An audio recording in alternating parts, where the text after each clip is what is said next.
driver ka ba o nag-aaral ka palang magmaneho? Sir, wala naman akong kasalanan.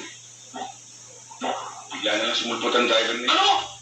Pinagbibintangan mo pa driver ko? 10 taon na sa akin yan, minsan hindi pa na-aksidente. Huwag kang makialam. Ang hirap sa inyong mga taxi driver. Akala ninyo kayong hari ng daan.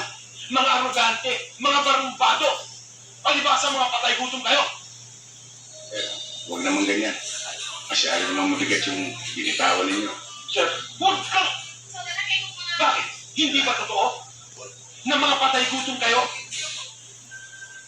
Sir, taxi driver na lang. At hindi katulad ninyo. Pero anong malay ko? Kung ang nilalaman ng tiyan nyo, ay galing sa nakawin. Ano?